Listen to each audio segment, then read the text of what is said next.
অনেক পাপ করে ফেলেছি, যে পাপের কোনো ক্ষমা নাই। কারণ বাংলাদেশে আমাদের জন্মটাই মনে হয় পাপ।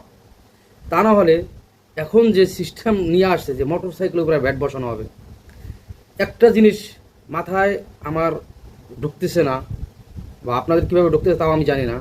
বিষয়টা হচ্ছে যে মোটর সাইকেল যখন বাংলাদেশ ইম্পোর্ট করে নিয়ে আসে, ভ্যাট ট্যাক্স দিয়ে ইম্পোর্ট করে নিয়ে আসে, আবার সেই ভ্যাট ট্যাক্স দিয়ে আবার আমরা কিনি। তারপরে হচ্ছে গিয়া প্রতি বছর আমরা রেজিস্ট্রেশন ফি দিচ্ছি, ট্যাক্স টোকন দিচ্ছি, ফিটনেস দিচ্ছি, সব কিছু মিলিয়ে একটা বাৎসরিক কিন্তু একটা ট্যাক্স আমরা সরকারি খাতে দিচ্ছি যাদের বাইক আছে। তারপর হচ্ছে এই নিম্ন আয়ের মানুষ যারা যারা একটা নিম্ন মধ্যবিত্ত, সেই মানুষগুলি একটা বাইক ইউজ করে। যাদের টাকা পয়সা আছে ভাই, তারা তো কার ইউজ করে, তারা বাইক ইউজ করে না। বিষয়টা বুঝতে হবে। এরপরে দেখা গেছে যারা পাঠাও, উবার বা ফুড ডেলিভারি, হ্যাঁ, এইরা বাইক চালায় কোনো রকম জীবিকা নির্বাহ করে।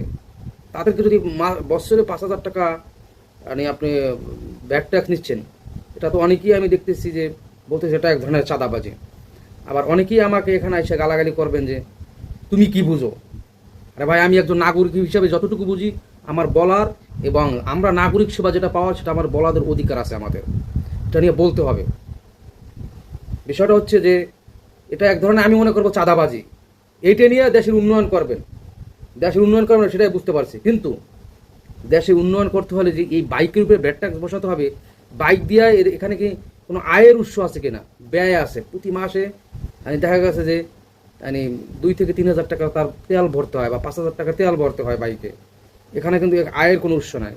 আর যারা পাঠাও বা দেখা গেছে বিভিন্ন ফুড ডেলিভারি বা বিভিন্ন ডেলিভারির কাজ করতেছে, তারা কোনো রকম এখান থেকে উপার্জন করে জীবিকা নির্বাহ করে। এখান থেকে অনেক ব্যয়বহুল ইনকাম, তার ট্যাক্স বসাতে হবে, রোডে দৌড়িয়া সেই ইনকাম করতেছে, রোডের ক্ষয় হচ্ছে, এরকম আসলে কিছু না।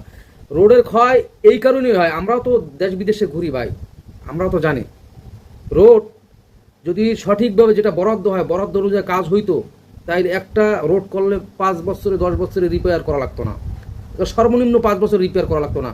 কিন্তু এখন একটা রোড যখন রিপেয়ার করে যায়, সর্বোচ্চ 2 থেকে 3 মাসের ভিতরে আবার যেরকম ছিল সেই রকম হয়ে যায়, কারণ বাজেট অনুযায়ী কাজ করে না।